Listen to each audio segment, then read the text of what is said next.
throughout the antebellum period, this time before the Civil War, what we're going to see is that there's a growing amount of sectionalism going on throughout the United States. And by this sectionalism, we can see this in that whole American system controversy. We have the North up here and the South and out here in the West. And each section has kind of its own little political interest in mind.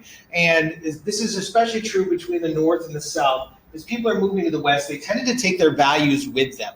And the northern territories are going to be what's called free soil. Not necessarily anti-slavery, but all those people that are moving from the North to the West are going to want land there. So they don't want to compete with the enslaved African Americans for the labor. So they don't want slavery there so that they can purchase all their territory.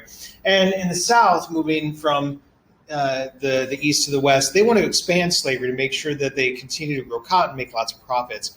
And in this Louisiana Purchase territory here, what we're going to find is that they have to come up with a compromise on how to deal with this because of the sectionalism there. And what they want is a balance of power, because in Congress, the North has a growing population because of immigration and natural reproduction and all of that going on there. So the North has an advantage in the House of Representatives. They have more representatives. So there's an equal number of free soil states in the North and slave states in the South. So they want to maintain a balance of power in Congress.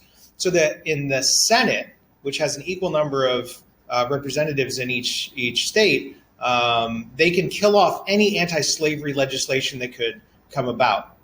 And what happens is a compromise to maintain this balance of power in the Missouri Compromise in 1819.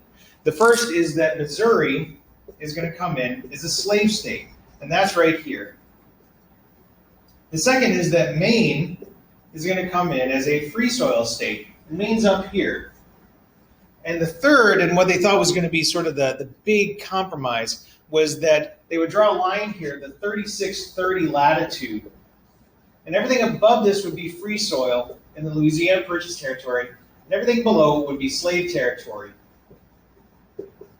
And they thought they were going to solve this for the future, but within 20 years, it's just going to become a mess again.